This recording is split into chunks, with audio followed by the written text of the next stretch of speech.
오늘 말씀을 준비하면서 두 가지 생각이 먼저 들었습니다. 첫 번째 생각은 저와 우리 성도님들이 잘 알고 존경하는 주기철 목사님과 조만식 장로님의 이야기죠.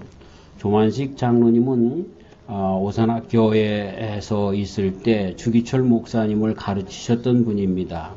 그리고 주기철 목사님을 그 당신의 교회의 담임 목사님으로 청빙했던 그런 장본인이기도 하십니다. 어느 날 조만식 장로님이 손님을 대하면서 이야기를 하다가 주일 예배를 늦었습니다. 그랬더니 주기철 목사님이 예배를 시작하면서 나중에 그 조만식 장로님이 들어오는데, 장로님 오늘은 늦으셨으니까 그냥 서서 예배 드리시지요. 그렇게 이야기를 한 겁니다. 참 우리식으로 얘기를 하면 싸가지가 없는 목사지요. 참 하늘과 같은 선생님인데 그런 그 조만식 장로님, 연세도 있고 선생님이신 스승님이신 그 장로님을 조금 늦었다고 서서 예배 드리라고 했으니 말이죠. 근데 아름다운 것은 조만식 장로님이 서서 예배를 드리고 마지막 패하기 전에 장로님 나오셔서 기도해 주시죠 할 때 나와서 회개 기도를 했다는 것입니다. 교회의 장로된 내가 본을 보이지 못하고 이렇게 목사님에게 심려를 끼치고 온 성도님들에게 이렇게 본을 보여드리지 못해서 정말 죄를 졌다고 하면서 회개 기도를 해서 온 성도님들이 감동을 받았다는 이야기가 늘 우리들에게 전해 내려온 것이죠.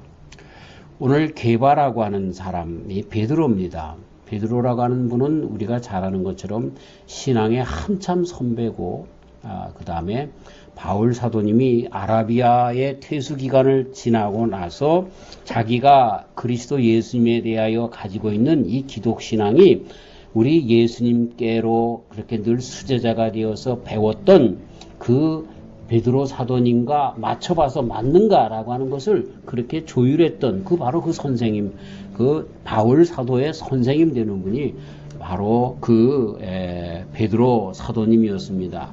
근데 그분에게 책망했다라고 기록을 하고 있는 거죠. 근데 그 베드로 사도님께서 거기에 대해서 뭐라고 하지 않은 거 보니까 자기의 잘못을 그렇게 인정해 주신 것 같아서 마치 조만식 장로님과 같이 그렇게 하신 것이 아닌가, 이렇게 참 해피엔딩으로 끝난 것이 아닌가 그렇게 생각이 됩니다. 또 한 가지 생각이 난 것은 뭐냐면 요즘 한국에 돌아가는 그러한 시국인 것입니다. 한기총의 전광훈 목사님이라고 하는 회장 되시는 분이 문재인 대통령이 금년 말까지 퇴진해야 합니다 라고 하는 그런 성명서를 냈습니다. 7개 조항을 내세워서 문 대통령이 집권한 이후에 한미 동맹이 파괴가 되었다. 첫 번째, 두 번째, 안보가 해체가 되었다. 세 번째, 소득주도 성장으로 인해서 경제가 파탄에 이르고 있다. 그 다음에 네 번째, 원전 파기로 인해서 경제가 파탄되었다. 해마다 10조 원이나 되는 경제가 파탄이 마이너스를 원전 파기로 인해서 겪고 있다. 그 다음에 다섯 번째, 4대강 보호 해체로 인해서 오히려 농민들의 큰 어려움이 증가되고 있다. 여섯 번째, 국제 외교에서 참패를 당했고 왕따를 당하고 있다.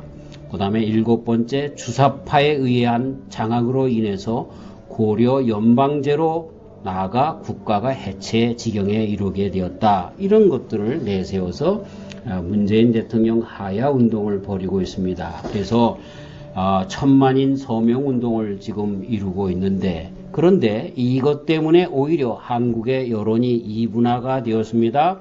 그 전광훈 목사님 얘기가 맞다라고 하는 것과 그렇지 않다라고 하는 것이 첨예하게 갈등을 그렇게 하고 있고, 그리고 교회들 안에서 목사님들 사이에서도 마음이 같지 않습니다. 그러면서 자기가 뭔데 기독교를 대표하는 것처럼 그렇게 문재인 대통령을 하야하라고 하느냐라고 교회들 가운데서도 싸우고 있습니다. 특히 예전에 촛불 집회에 참석해서 박근혜 전 대통령의 하야를 그렇게 부르짖었던 목사들을 주축으로 해서 전광훈 목사는 참 도덕적으로 안 좋은 사람인데 왜 그가 그런 이야기를 했는지 모르겠다. 우리 기독교의 망신이다. 이렇게 하면서 김동호 목사, 손봉호 장로 이런 사람들을 그렇게 주축으로 해서 이런 운동을 하는 것을 보게 됩니다. 저는 이런 문제를 가지고 보면서 다른 어떤 것보다 전광훈 목사님이 이야기한 이 7개 조항 중에서 잘못된 것이 무엇이 있는가? 이거는 아니다라고 하는 것을 가지고 그들이 이야기했으면 좋겠는데 전광훈 목사가 도덕적으로 나쁜 사람이다, 안 좋은 사람이다 이런 것만 이야기하는 그 목사님들이 좀 안타까웠습니다. 제가 그래서 오늘 칼빈 선생님의 이야기를 했는데 칼빈 선생님에게 어떤 분이 찾아와서 어떤 목사가 있는데 그분이 설교를 하는데 그 사람은 정말로 아주 도덕적으로 안 좋은 분입니다. 근데 그 사람의 설교를 들어야 됩니까? 칼빈 선생님이 그분이 하나님의 말씀을 증거하면 하나님의 말씀을 들어라. 하지만 그 사람의 행위는 본받지 말아라.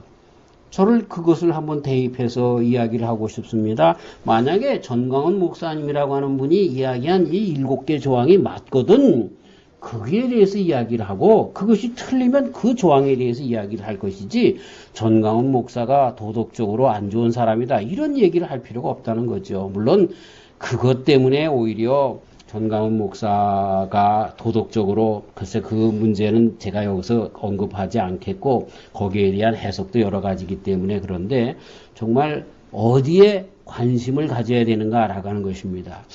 바울 사도님이 베드로 사도님에 대하여 책망했다. 이건 도덕적으로 그렇게 하면 안 되는 겁니다.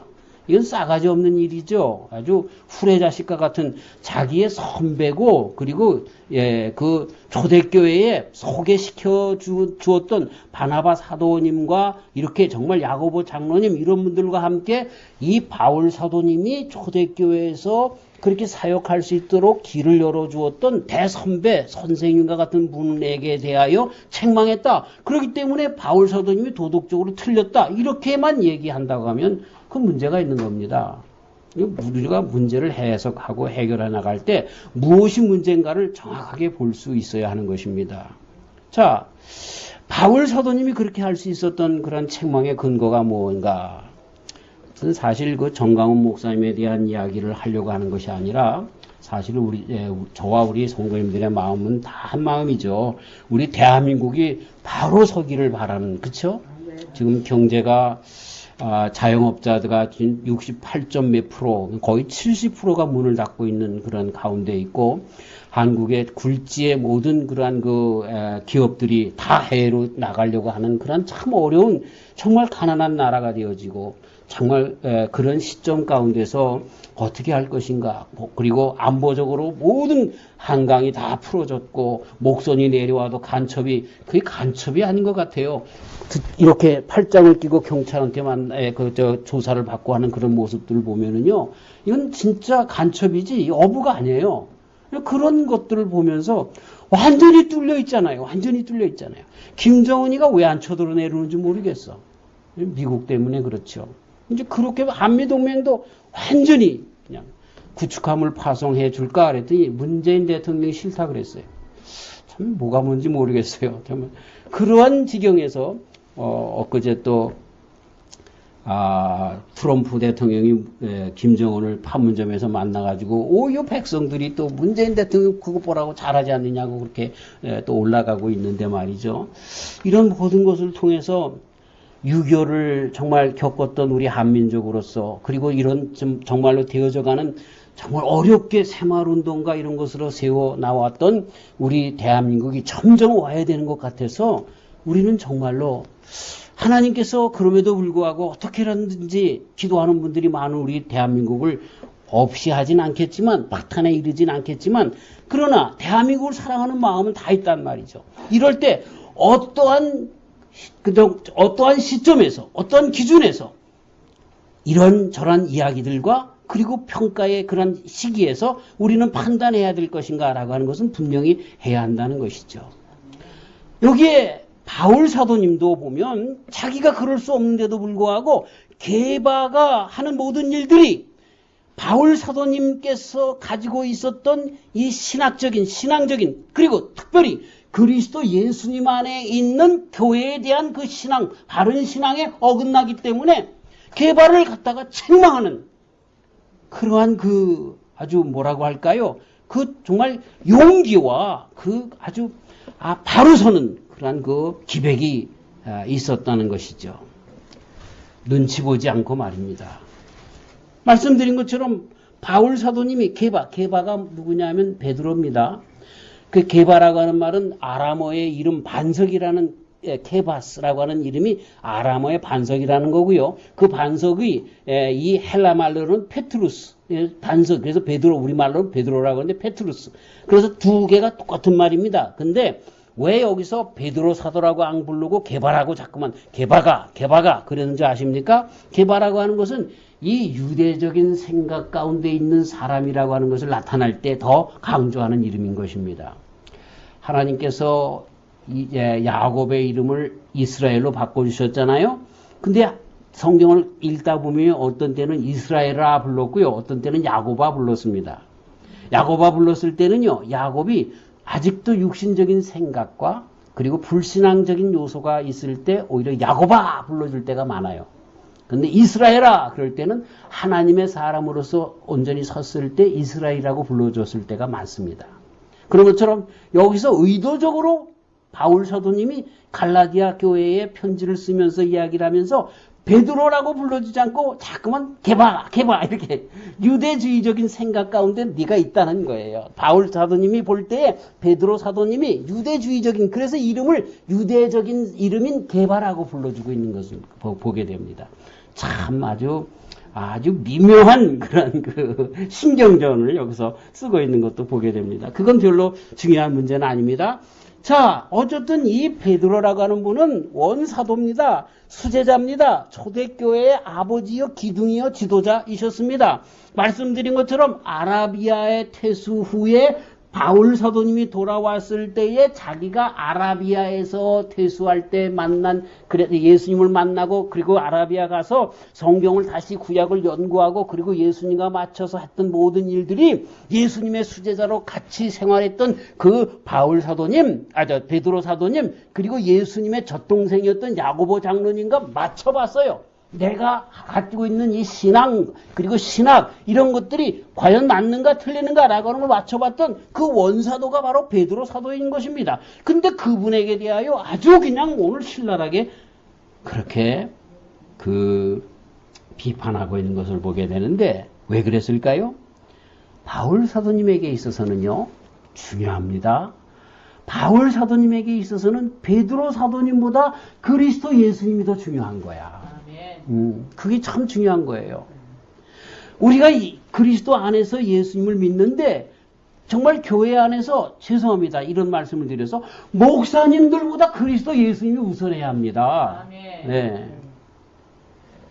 저도 그러기 때문에 늘 참 긴장을 해야 하고 저보다 제가 먼저 그리스도 앞에 섰는가라고 하는 것들을 늘 생각해야 하는 것이죠. 자, 베드로의 잘못은 교회의 잘못된 전례를 만들어내기 시작하면 그 다음서부터 교회가 베드로가 잘못한 이 전차를 따라서 계속해서 잘못해도 베드로도 그랬는데 이런 얘기가 된다는 거예요. 전례가 된다는 거예요. 그렇기 때문에 교회를 바로 세우기 위해서 그리스도 예수님 안에 세워진 그 교회 기독교회, 그리스도 예수님의 교회 이것을 바로 세우기 위해서 베드로가 잘못하는 것을 그냥 가감하게 거기서 책망하는 그런 모습을 보게 되는 것이죠. 참 바울 사도님을 가만히 이렇게 보면은요. 정말 그분은 그리스도 예수님의 사람이었습니다. 그리스도 예수님의 사람이었습니다. 그리고 세상에서 가장 중요하게 생각하는 것은 그리스도 예수님이시고 그리고 그리스도 예수님의 신앙 안에서 세운 교회였습니다. 그래서 베드로 사도님보다도 그 그리스도 예수님 그리고 그 교회를 먼저 생각하기 때문에 이렇게 이야기를 했던 것이죠. 마치 주기철 목사님이 아무리 인생의 선배고 선생님이라 할지라도 조만식 장로님에 대해서 책망하신 것처럼 그렇게 하는 그런 모습인 것을 보게 되죠. 사랑하는 성도 여러분, 저와 우리 성도님들도 다 그리스도 예수님이 가장 우선되는 그러한 저와 우리 성도님들 되시길 주의 이름으로 축원합니다. 아무리 죄송합니다만 부모님께서 우리들의 신앙을 막으려고 해도 뛰어넘을 수 있어야 합니다. 제가 중학교 처음 이제 예수님을 영접하고 교회 생활에 나아가는데 우리 아버님이 교회를 못 가게 하십니다. 그리고 우리 아버님이 성경책을 갖다가 불살르셨습니다. 그리고 못 나가게 합니다. 그럴 때 저는 담을 넘어서 교회를 갔습니다. 주일만 되면 일을 시킵니다. 논 가서 김도 메고 밭에 일도 시키고 그럽니다. 그러면 예배당 예배 시간이 되면 우리 어머님에게 엄마 내가 물 들어갔다 올게 주전자 들고 집에 가서 교회 가서 예배 다 드리고 물 뜨고 와서 그렇게 드렸습니다. 우리 부모님에 대하여 제가 그랬다고 효도를 늦추는 것은 아닙니다. 그러나 우리 부모님보다 더 우선해서 계신 분이 계신데 그분이 누굽니까? 그분은 우리 하나님이십니다. 우리 부모님이 다 그래서 나중에는 그런 거 저런 것 때문에 그러셨는지 하나님께서 긍휼을 베푸셔서 다 예수님을 영접하는 자들이 되었습니다. 이 세상에 살면서 그 어떤 것도 주님을 우선해서는 안 됩니다. 제가 해병대 출신 아닙니까? 교회 간다고 얼마나 두드려 맞았게요. 정말 여러분들이 생각할 그런 그 정도가 아닌 정말로 엄청난, 이제는 그만 맞아도 될 텐데 할 정도로 맞았습니다. 토요일 날 붙잡혀가지고 말이죠. 밤새 매를 맞는데 가만히 서서 코피가 떨어지는데 그 코피를 훔칠 수도 없었어요. 그런데 자기가 떨어졌다가 멈췄다가 떨어졌다가 멈췄다를 3번 하더라고요. 아침에 일어나니까 코가 이렇고요. 눈통이가 밤통이가 됐고요. 다 시퍼렇게 푸르둥통하게. 그런데 그 날 주일날 제가 그 나를 때린 그분한테 가서 필승! 일병허번 교회 다녀오겠습니다. 그러니까 얘는 또 한 차례 또 때리더라고요. 그래도 갈 거야? 네, 다녀오겠습니다. 야, 임마 가! 이제부터 너 보고도 하지 말고 그냥 가! 왜 그럴까요? 그래요. 내 일생에 가장 귀한 분은 그리스도 예수님이기 때문에 그래요. 마저 죽어도 난 괜찮아요. 왜? 천국, 영원한 천국이 있으니까. 할렐루야! 네. 바울 사도님이 이 기백이 있는 거예요. 그래서 베드로도 인간인 거예요. 바울 사도님이 여기서 겸손하게 얘기하지 않습니까? 우리가 유대인이지만 유대인으로서 우리가 다 죄인이라는 거예요. 다 같이. 그런데 우리를 용서해 주시고 구원에 이르시는 분은 그리스도 예수님이라고 그렇게 고백하고 있는 것처럼 이렇게 그분에게 그럴 수 없는데 그럴 수 있는 것은 그리스도 예수님이 베드로보다 위이기 때문에 베드로보다 교회가 더 위이기 때문에 바로 교회를 세우기 위해서 그렇게 했던 것을 보게 되죠. 사랑하는 성도 여러분, 저와 우리 성도님들이 이렇게 신앙의 기백을 가지고 살아가시는 저와 우리 성도님들 되시기를 주님의 이름으로 축원합니다. 특별히 자녀들에 대해서 우리들이 이런 신앙의 기백을 보여줄 수 있어야 됩니다. 예. 조금 아이들이 우리 한국 같은 경우에는 고3 되면 야, 너 공부해라. 교회는 왜 가니? 그러니까 애들이 어떻게 되겠어요? 교회보다 공부가 우위잖아요. 예. 그렇게 해서는 안 되는 거예요. 우리의 신앙의 기백이 그 세상에 그 어떤 것보다 앞서야 된다는 것입니다. 앞서야 된다는 겁니다. 저는 우리 성도님들을 참으로 사랑하고 그런 기백으로 신앙생활을 해나가는 그런 분들을 칭찬합니다. 잘하셨습니다. 우리 또 스텔라 집사님 정말 잘하셨습니다. 할렐루야. 네. 얼마나 참 어려운 그런 순간들이 많은지 몰라요. 그러나 우리의 삶 가운데 가장 우위가 누구십니까? 베드로가 아닙니다.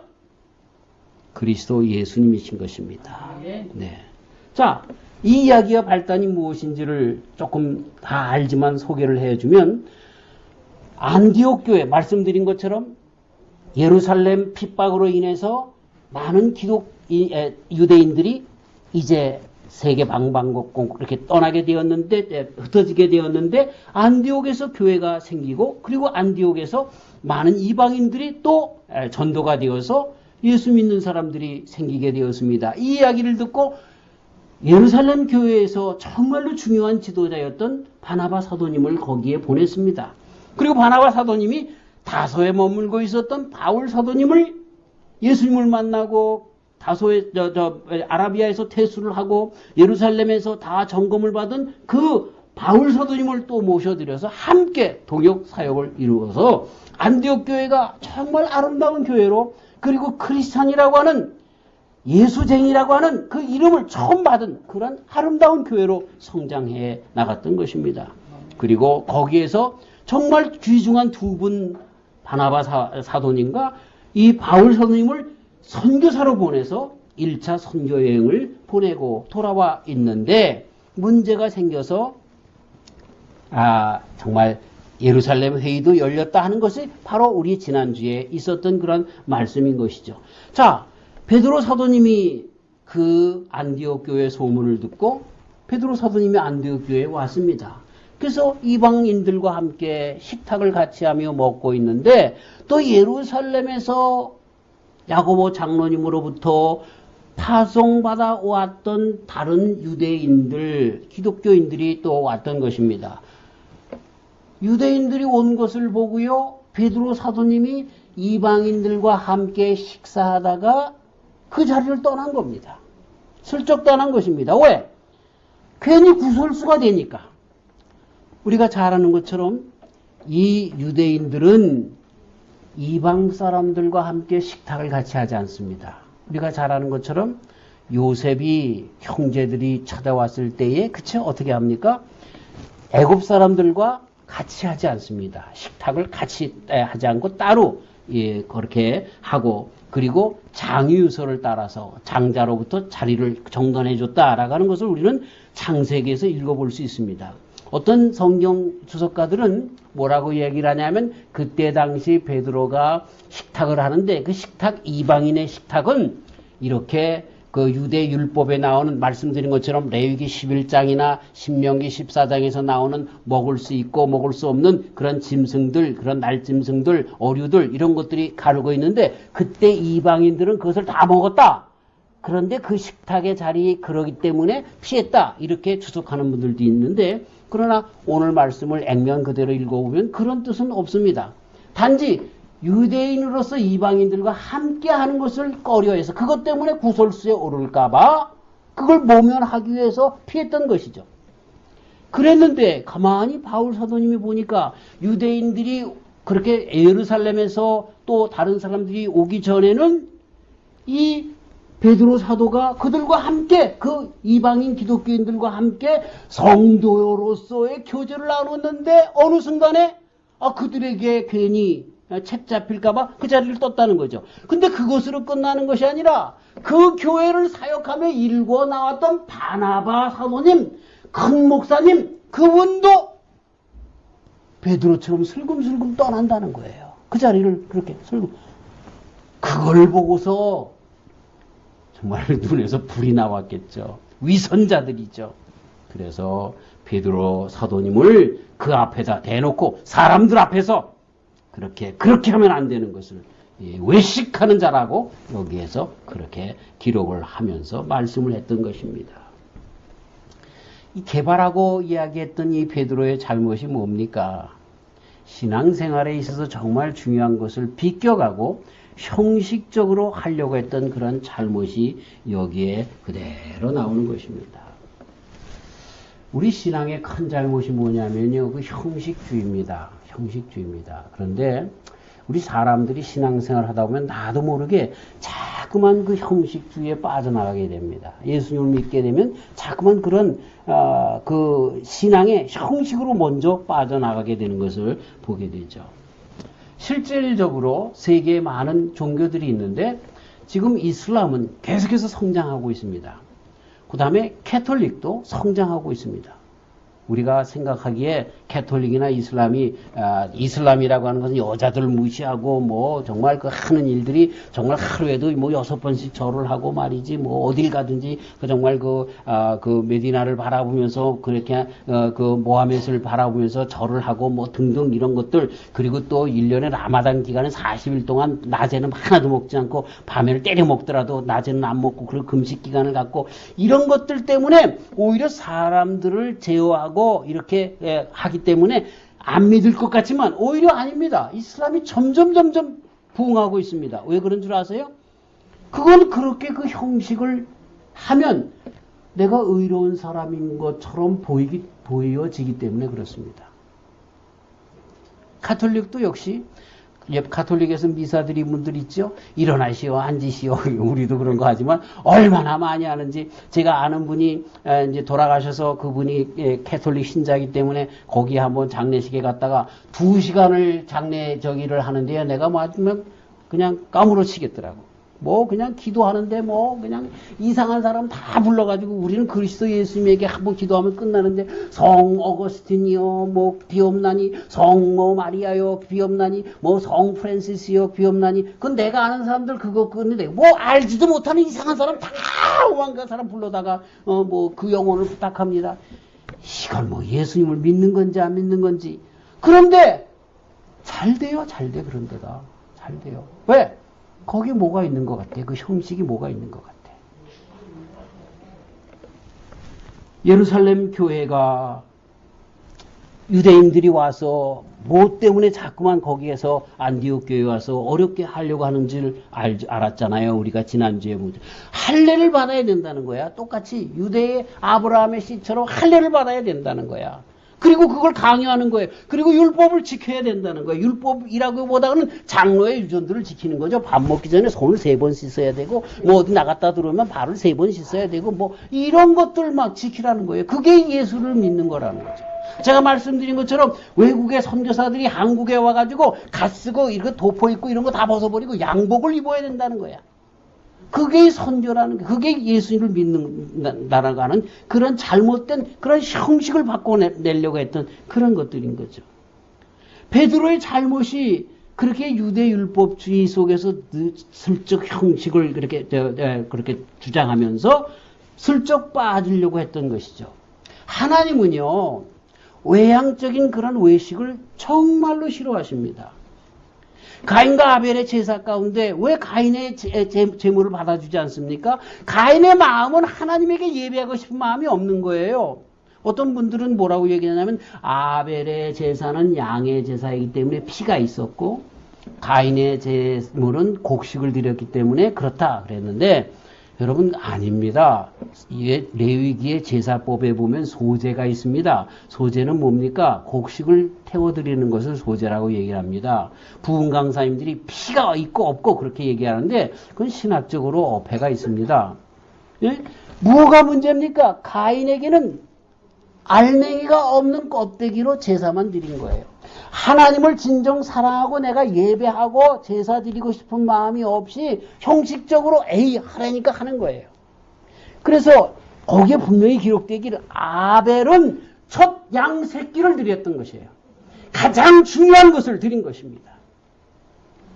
우리 예수님께서 과부의 엽전 2냥을 칭찬하신 것이 무슨 뜻입니까? 당신의 소유를 전부 드렸다는 것입니다. 예? 그거예요. 아나니아와 삽비라 죽임을 당했어요. 그들이 성금 안 했습니까? 팔아가지고 절반을 드렸어요. 엄청 드렸어요. 근데 죽었어요. 왜? 하나님을 속인 거예요. 기만한 거예요. 겉으로만 하려고 했기 때문에 그런 거예요. 우리 예수님 안에서는요, 이렇게 진정성이 없는 것은 받아들이지가 않습니다. 하지만 정말 겉으로는 조금 드린 것 같지만 정말 어설픈 것 같지만 그러나 진정한 마음이 있는 것을 우리 주님께서 좋아하시는 것이죠. 여기 베드로가 한 일을 보면은요, 외향적으로 자기가 유대의 그런 지도자, 그리고 율법주의의 그런 데 있는 사람, 이런 것들 때문에 형식에 어루해져서 그리스도 예수님 안에서 우리가 다 구원받고 한 형제 자매가 됐다는 것을 잊어버리는 거야. 그리고 형식 속에 자꾸만 빠져들어가는 거지. 그걸 보고 베드로가 하는 그런 모양새가 온 교회의 문제가 되는 거야. 바나바 사도까지도 문제가 되는 거야. 자꾸만 이상한 데로 빠져나가는. 그러니까 바울 사도님이 그냥 놔둬서는 안 되겠다 해서 많은 사람들 앞에서 그건 아닙니다 라고 하기 위해서 자기의 대선배가 되는, 자기의 스승이 되는 베드로에게 책망하고 꾸중하는 그런 일로 교회를 살리려고 하는, 그리스도 예수님의 교회를 바로 살리려고 하는 그러한 일들을 행하고 있는 것입니다.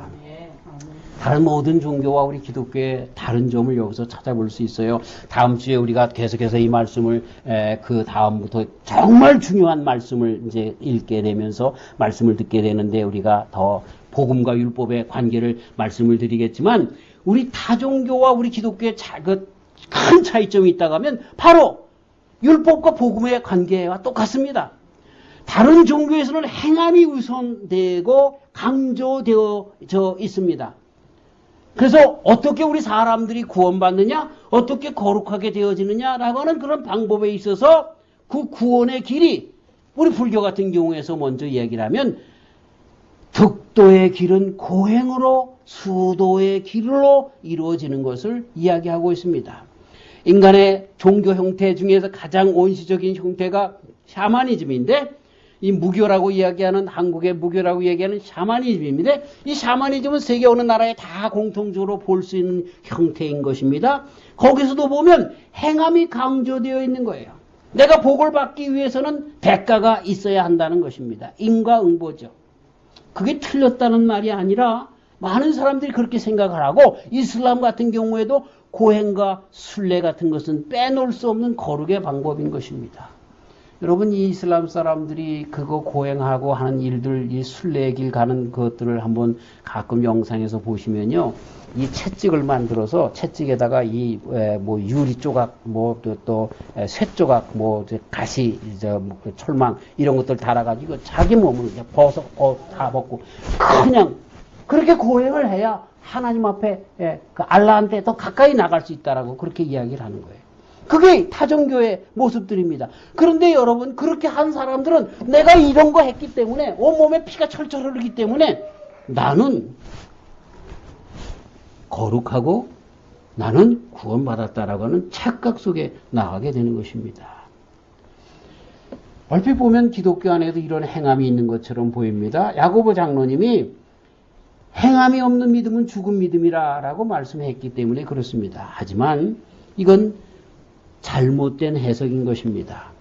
기독교 역사에 늘 정통 기독교 교리로 채택된 것은 율법이 아니라 은혜인 것입니다. 어거스틴 선생님 때에 펠라기우스라고 하는 분이 있었습니다. 이분은 참으로 경건했던 사람이고, 많은 경건한 사람들, 그리고 펠라기우스 가운데 있었던 사람들은 얼마나 참 경건한 삶을 살았는지 모릅니다. 근데 펠라기우스 논쟁 가운데 또 네스토리우스라고 하는 경교라고 해서 당나라의 중국의 당나라까지 갔다가 우리 통일신라 때에 당나라 그 문화가 들어와서 통일신라의 그 석가탑이 세워졌는데, 석가탑을 다시 복원하려고 다 내려보니까요, 석가탑 밑바닥에 십자가 모양이 있었어요.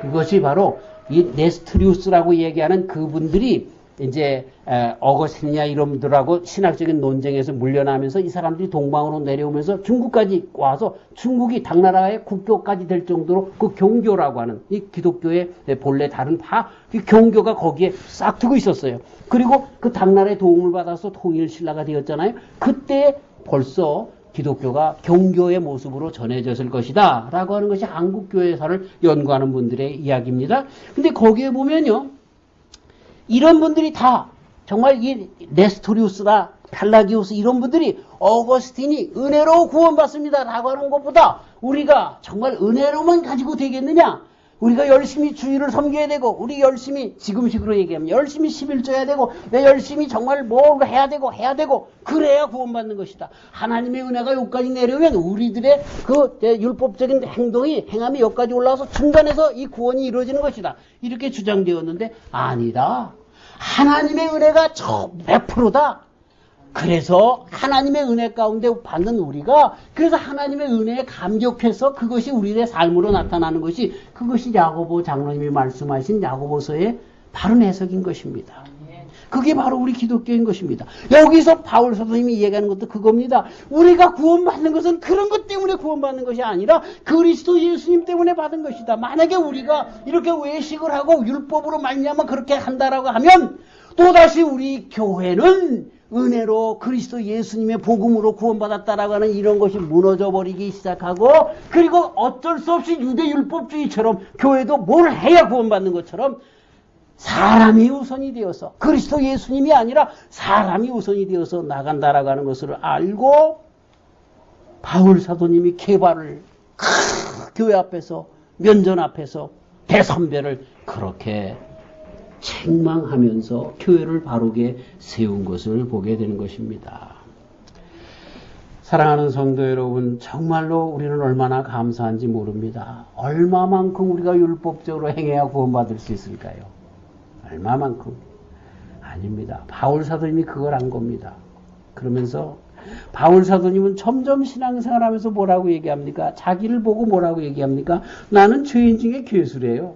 디모데 후서가 마지막인데요. 이 디모데 전서에서 뭐라고 얘기하면 자기는 죄인 중에 괴수라는 거예요. 죄인 중에 으뜸이라는 거예요. 무슨 잘못을 했습니까? 그분이요. 근데 점점 가면서 정말 살아보니까 하나님의 은혜 없이는 살 수 없는 거야. 도저히 내가 구원받을 수 없는 거야. 전적으로 나는 하나님의 은혜 가운데. 그러면서 바울 사도님의 삶이 어떻게 변했습니까? 1차, 2차, 3차 선교 여행을 하면서, 그러면서 당신의 삶을 다 드리면서, 그러면서도 자기가 부족해서 나는 죄인 중에 괴수라고. 그게 진정한 신앙이지요. 그런데 교회 안에 이 게바가 잘못 외식으로 나가려고 했던 것들이 판을 치게 되면요. 나는 11조 하는 사람이니까 11조 못하는 넌 틀렸어. 이렇게 되는 거 아닙니까? 또 나는 뭐 이것 주일날 이것도 봉사하고 이것도 봉사하는데 봉사하지 못하는 너는 이거 틀렸어. 그럴 거 아닙니까? 그게 무슨 교회 구원과 관련되어 있냐는 말이죠. 물론 주님의 은혜가 가득 차면 찰수록 내 삶을 전체를 주님 앞에 드릴 수가 없어서, 그렇죠? 점점 그렇게 삶이 나타나는 거죠. 그러나 그 모든 것에 근본이 그리스도 예수님의 신앙이라고 하는 거예요. 근데 베드로가 거기서 유대의 율법주의자들이 왔을 때 거기에 정말 그들에게 외톨이 되지 않으려고, 그들에게 정말 구설수에 올리지 않으려고 자꾸만 그런 일들을 교회 안에 플러스 집어넣게 되면 진정 교회의 구성이 그리스도 예수님으로 말미암아 구원받은 자들의 집합제라고 하는 이 공동체가 해산된다는 거예요. 그러니까 얘기하는 거야. 그렇게 얘기하는. 하나님의 귀한 성도인 저희들은 바울 사도님을 닮아서 그리스도 예수님을 제일 우선으로 치는 저와 우리 성도님들 되시기를 주님의 이름으로 축원합니다. 그 그리스도 예수님을 우선한다라고 하는 것이, 내가 구원받는 것은 그리스도 예수님을 믿음으로 구원받는다라고 하는 것, 그리고 그러기 때문에 감사하면서 정말 그리스도 예수님에게 어떻게 하면 내가 갚을 수 있는가, 남은 여생을 살 수 있는가 하는 것을 그렇게 하면서 야고보 장로님이 얘기한 것처럼, 그러기 때문에 이 감사의 행이 주님 앞에 온전히 드려지는 그러한 행위의 삶으로 나타나는 것이지, 내가 이렇게 해서 저렇게 해서 구원받는다라고 하는 잘못된 신앙의 모습은 애초에 바울 사도님에 의해서 깨어진 것처럼 그런 신앙이 아니라, 그렇기 때문에 우리는 어떠한 상태에, 내 신앙의 상태에 있다 할지라도 이러한 그리스도 예수님 안에서 또 돌아오고 주님만을 끝까지 의지하고 나가는 신앙으로 바로서는 그 신앙을 지킬 수 있는 것이죠. 이 신앙을 간직하는 저와 우리 성도님들 되시기를 주님의 이름으로 축원합니다. 하나님 감사합니다. 우리가 부족하고 연약해서 어떤 것이 하나님의 뜻인지 잘 모르고 있을 때, 내 신앙이 바른가 틀리는가라고 하는 것들을 주저주저하고 있을 때, 이렇게 벌써 옛날 그런 일을 통해서 바울 사도님과 같은 귀한 분들로 말미암아 바른 신앙을 세우게 하여 주시고 바른 신학을 정립하게 하여 주셔서 오늘까지 오게 하여 주시니 감사합니다. 하나님, 그렇습니다. 그리스도 예수님보다 더 귀한 분이 어디 있습니까? 교회에 아버지 하나님 잘못하다가는 정말 그리스도 예수님을 믿는 신앙보다 오히려 율법적인 외식의 신앙이 더 앞장설 수 있는 많은 요인들이 있습니다. 속지 않도록 하시고 주님 안에서 바로 서는 저희들 모두가 되도록 인도하여 주시옵소서. 정말 바울 사도님처럼 기계 있게 기백이 넘치도록 그리스도 예수님만을 자랑하고, 잘못된 것들은 그렇게 우리가 오히려 꾸짖으며 바른 교회를 세우는 바른 신앙을 세워나가는 저와 우리 온 성도들 되도록 축복하여 주시옵소서. 성령님 도와주심으로 끝까지 주님 안에서 이 구원의 복음을 간직하며 구원해 나가는, 그리고 이 소식을 전하는 우리 온 성도님들 되도록 축복하여 주시옵소서. 예수님의 이름으로 기도하옵나이다. 아멘. 오늘 말씀을